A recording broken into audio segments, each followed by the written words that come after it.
नमस्कार, आप सबका स्वागत है। आप देख रहे हैं हिंदी दुनिया से।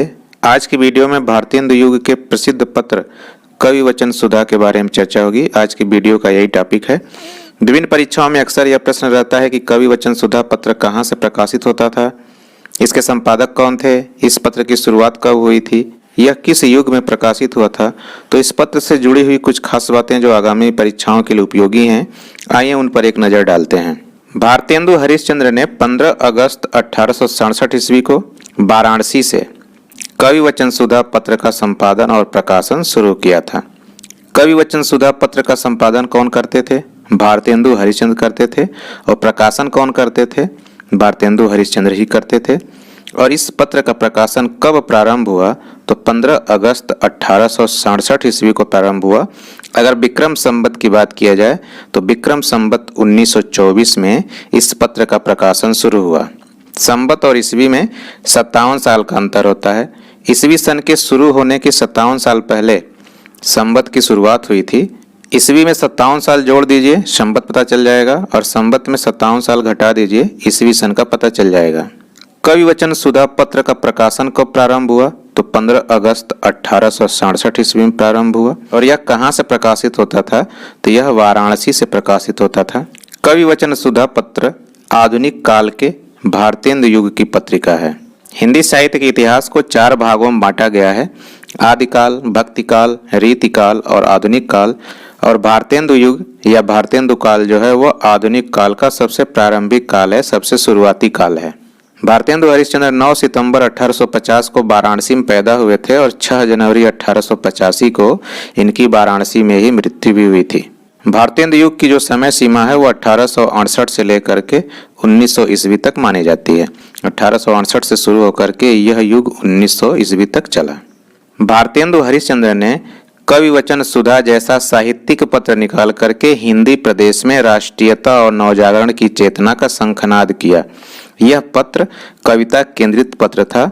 उस समय हिंदी भाषी प्रदेश में राष्ट्रीयता की भावना नहीं थी, नवजागरण का भी अभाव था। भारतेंदु हरिश्चंद्र ने कवि वचन सुधा पत्र निकाल करके हिंदी प्रदेश में राष्ट्रीयता और नवजागरण को शुरू किया।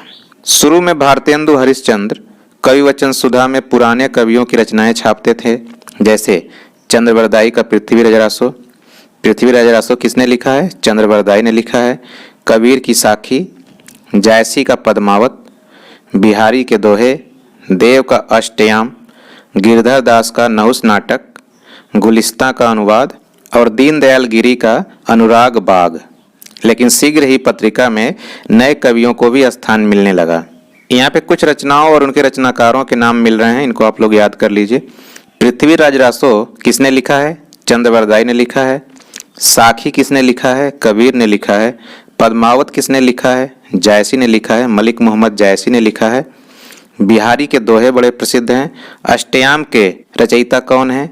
देव इसके रचयिता हैं। और नहुस नाटक जो हिंदी का पहला नाटक माना जाता है, उसके लेखक कौन है? उसके नाटककार कौन है? गिरधर दास हैं। और गिरधर दास भारतेंदु हरिश्चंद्र के पिता थे। अनुराग बाग के रचयिता कौन है? दीनदयाल गिरी हैं।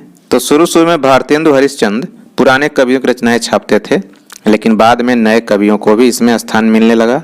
कवि वचन सुधा पत्र में साहित्य तो छपता ही था, इसके अलावा समाचार, यात्रा, ज्ञान, विज्ञान, धर्म, राजनीति और समाज विषयक लेख भी प्रकाशित होते थे।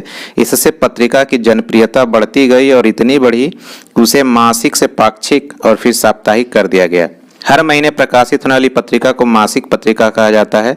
पत्रिकाएं कई तरह की होती हैं। कुछ साप्ताहिक होती हैं जो हर सप्ताह प्रकाशित होती हैं। कुछ पत्रिकाएं मासिक होती हैं जो हर महीने प्रकाशित होती हैं। कुछ पत्रिकाएं हर 3 महीने में प्रकाशित होती हैं। इनको त्रैमासिक पत्रिका कहा जाता है। 6 महीने में प्रकाशित होने वाली पत्रिकाओं को छमाही या अर्धवार्षिक पत्रिका, और साल भर में एक बार प्रकाशित होने वाले पत्र पत्रिकाओं को वार्षिक पत्र या वार्षिक पत्रिका कहा जाता है। तो कवि वचन सुधा पत्र की जनप्रियता इतनी बढ़ गई कि इसको पहले जब यह शुरू हुआ तो मासिक था, फिर कुछ समय के बाद इसको पाक्षिक किया गया और फिर इसको साप्ताहिक करना पड़ा। प्रकाशन के दूसरे वर्ष यह पत्रिका पाक्षिक हो गई थी। 15 अगस्त 1867 को इसका प्रकाशन शुरू हुआ और एक साल बाद ही यह 1868 ईस्वी से हर 15 दिन पर छपकर आने लगी और फिर 5 सितंबर 1873 से यह साप्ताहिक हो गई, हर सप्ताह छपने लगी। भारतेंदु की टीका टिप्पणियों से अंग्रेजी अधिकारी तक घबराते थे और कवि वचन सुधा के लेखों पर नाराज होकर काशी के मजिस्ट्रेट ने भारतेंदु के पत्रों को शिक्षा विभाग के लिए लेना बंद भी कर दिया था। शिक्षा विभाग द्वारा उस समय कवि वचन सुधा की 100 प्रतियां ली जाती थी जो बंद हो गई। 7 वर्षों तक कवि वचन सुधा का संपादन और प्रकाशन करने के बाद भारतेंदु ने उसे अपने मित्र चिंतामणि धड़फले को चिंतामणि धड़फले को सौंप दिया और एक नई पत्रिका हरिश्चंद्र मैगजीन का प्रकाशन 15 अक्टूबर 1873 को बनारस से प्रारंभ किया। हरिश्चंद्र मैगजीन के मुख्य पृष्ठ पर उल्लेख रहता था कि यह कवि वचन सुधा से संबद्ध है। हरिश्चंद्र मैगजीन के सबसे पहले वाले ऊपर के पन्ने पर यह लिखा होता था कि यह पत्रिका कवि वचन सुधा से ही जुड़ी हुई है। तो यह पत्रिका 15 अगस्त 1867 से शुरू हुई थी और 7 वर्षों तक इसका संपादन और प्रकाशन करने के बाद भारतेंदु ने इसे अपने मित्र चिंतामणि धड़फले को सौंप दिया और 5 सितंबर 1873 से जब यह साप्ताहिक हो गई थी उसके कुछ ही दिनों के बाद भारतेंदु ने एक नई पत्रिका हरिश्चंद्र मैगजीन का प्रकाशन प्रारंभ किया। इसके बाद कवि वचन सुधा का क्या हुआ कुछ पता नहीं चलता है। कवि वचन सुधा के प्रवेशांक में भारतेंदु ने अपने आदर्श की घोषणा इस प्रकार की थी।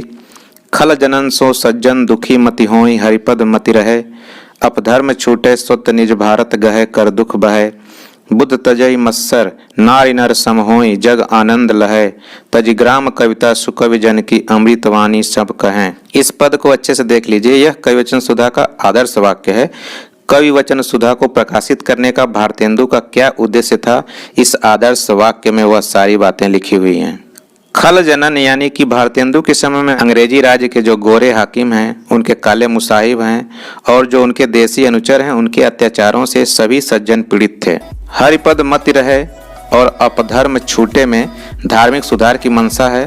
तो नारी नर सम होई में समाज सुधार के साथ स्त्री पुरुषों के संबंधों में समानता की क्रांतिकारी उद्घोषणा है। स्वत निज भारत गहे तो एक तरह से मानो समग्र नवजागरण का केंद्रीय नारा था, जिसमें सभी क्षेत्रों में पराधीनता के विरुद्ध स्वाधीनता की आकांक्षा घनीभूत रूप से व्यक्त हुई थी। इसमें भावी स्वराज का संकेत था। लोग फूहड़ कविता का त्याग करें और सुकवि जन की अमृतवाणी का आस्वादन करें, यह नवजागरण की पुकार थी। तो यह भारतेंदु का कवि वचन सुधा के प्रवेशांक में उनके आदर्श की घोषणा थी। कवि वचन सुधा के द्वितीय प्रकाशन वर्ष में मस्ट हेड के ठीक नीचे निम्नलिखित पद छपता था। निज नित नव यह कवि वचन सुधा सकल रस खानि पीवहु रसिक आनंद भरी परम लाभ जिय जानि सुधा सदा सुरपुर बसै सो नहीं तुम्हरे जोग तासो आदर देहु और पीवहु यहु बुध लोग। इस पद का भी संबंध कवि वचन सुधा पत्र से ही है। परीक्षा में अगर इस पद को देकर के पूछे कि इसका संबंध किस पत्र से है, तो इसका उत्तर होगा कवि वचन सुधा पत्र से। हिंदी के महान समालोचक डॉक्टर रामविलास शर्मा लिखते हैं, कवि वचन सुधा का प्रकाशन करके भारतेंदु ने एक नए युग का सूत्रपात किया। कवि वचन सुधा का प्रकाशन करके भारतेंदु ने एक नए युग का सूत्रपात किया। यह किसने कहा है? तो यह डॉक्टर रामविलास शर्मा ने कहा है। और डॉक्टर रामविलास शर्मा ने भारतेंदु को नवजागरण का वैतालिक कहा था। वैतालिक का मतलब होता है जादूगर। भारतेंदु नवजागरण के अग्रदूत माने जाते हैं। नवजागरण का मतलब हुआ पुराने को छोड़ करके नए को धारण करना। अब आइए कुछ प्रश्नों को हल किया जाए। पहला प्रश्न है कि कवि वचन सुधा के संपादक कौन थे? पहला विकल्प है बद्रीनारायण चौधरी प्रेमगंज, दूसरा विकल्प है बालकृष्ण भट्ट, तीसरा विकल्प है भारतेंदु हरिश्चंद्र, चौथा विकल्प है प्रताप नारायण मिश्र। तो इस प्रश्न का सही उत्तर है कवि वचन सुधा के संपादक भारतेंदु हरिश्चंद्र थे। कवि वचन सुधा के प्रकाशक कौन थे? पहला ऑप्शन है भारतेंदु हरिश्चंद्र, दूसरा ऑप्शन है बालकृष्ण भट्ट, तीसरा ऑप्शन है बद्रीनारायण चौधरी प्रेमगंज, चौथा ऑप्शन है प्रताप नारायण मिश्र। इस प्रश्न का सही उत्तर है भारतेंदु हरिश्चंद्र कवि वचन सुधा के प्रकाशक थे। कवि वचन सुधा पत्र कहाँ से प्रकाशित होता था? यह कहाँ से निकलता था? पहला विकल्प है मिर्जापुर, दूसरा विकल्प है इलाहाबाद, तीसरा विकल्प है वाराणसी, चौथा विकल्प है लखनऊ। तो इस प्रश्न का सही उत्तर है कि यह पत्र वाराणसी से निकलता था। वाराणसी को बनारस नाम से भी जाना जाता है। चौथा प्रश्न है कि कवि वचन सुधा पत्र का प्रकाशन कब शुरू हुआ? किस सन में इसका प्रकाशन शुरू हुआ? पहला ऑप्शन है 15 अगस्त 1867 ईस्वी, दूसरा ऑप्शन है 15 अगस्त 1869 ईस्वी, तीसरा विकल्प है 15 अगस्त 1868 ईस्वी और चौथा विकल्प है 15 अगस्त 1870 ईस्वी। देखिए इसमें चारों जो तारीख है वह एक ही है, 15 अगस्त है, बस इसमें सन बदल गया है। तो इस प्रश्न का सही उत्तर क्या है? 15 अगस्त 1867 ईस्वी को कविवचन सुधा पत्र का प्रकाशन हुआ, तो पहला ऑप्शन सही है। अगला प्रश्न है कविवचन सुधा पत्र का प्रकाशन कब शुरू हुआ? पहला विकल्प है 15 अगस्त 1867 ईस्वी, दूसरा विकल्प है 16 अगस्त 1867 ईस्वी, तीसरा विकल्प है 17 अगस्त 1867 ईस्वी, चौथा विकल्प है 19 अगस्त 1867 ईस्वी। इसमें देखिए सन तो सबका एक है, तारीख बदल गई, तो इस तरह से भी प्रश्न आते हैं। तो इस प्रश्न का सही उत्तर है 15 अगस्त 1867 ईस्वी, पहला विकल्प सही है। अगला प्रश्न है कि कविवचन सुधा पत्र का प्रकाशन कब शुरू हुआ?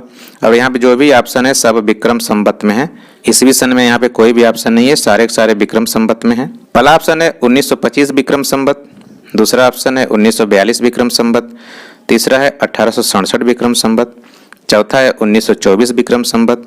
तो इस प्रश्न का चौथा विकल्प सही है, 1924 विक्रम संवत में कविवचन सुधा पत्र का प्रकाशन शुरू हुआ। अगला प्रश्न है कि प्रकाशन के समय कविवचन सुधा पत्र था, किस तरह का पत्र था?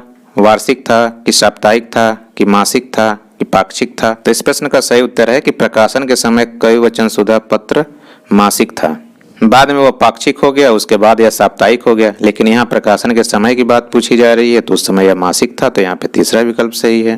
प्रकाशन के दूसरे साल कविवचन सुधा पत्र की प्रकाशन आवृत्ति क्या थी? विकल्प हैं वार्षिक, साप्ताहिक, मासिक, पाक्षिक। तो दूसरे साल जो है यह पाक्षिक हो गया था, तो इसमें चौथा विकल्प सही है। अगला प्रश्न है कि कविवचन सुधा पत्र का प्रकाशन साप्ताहिक कब से होने लगा? यह पत्र कब से हर सप्ताह प्रकाशित होने लगा?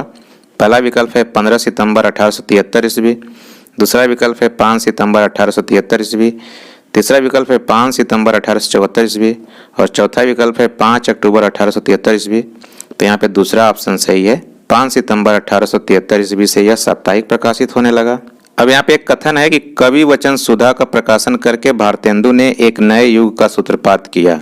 यह कथन किसका है? ऑप्शन है डॉक्टर रामविलास शर्मा, हजारी प्रसाद द्विवेदी, आचार्य रामचंद्र शुक्ल, डॉक्टर नागेंद्र। तो यह डॉक्टर रामविलास शर्मा का कथन है, यहाँ पे पहला ऑप्शन सही है। नव जागरण के अग्रदूत किसे माना जाता है? ऑप्शन है मुंशी प्रेमचंद को, महावीर प्रसाद द्विवेदी को, भारतेंदु हरिश्चंद्र को, जयशंकर प्रसाद को। तो इस प्रश्न का तीसरा विकल्प सही है, भारतेंदु हरिश्चंद्र को नवजागरण का अग्रदूत माना जाता है। अब एक प्रश्न आपके लिए, इसका उत्तर आप कमेंट बॉक्स में दीजिए। प्रश्न है हरिश्चंद्र मैगजीन पत्रिका के संपादक कौन है? पहला विकल्प है प्रताप नारायण मिश्र, दूसरा विकल्प है बालकृष्ण भट्ट, तीसरा विकल्प है भारतेंदु हरिश्चंद्र और चौथा विकल्प है बद्री नारायण चौधरी प्रेमगन। तो दोस्तों उम्मीद है कि यह वीडियो को पसंद आई होगी। वीडियो अगर पसंद आई है तो लाइक कीजिए, कमेंट कीजिए और वीडियो को शेयर कीजिए।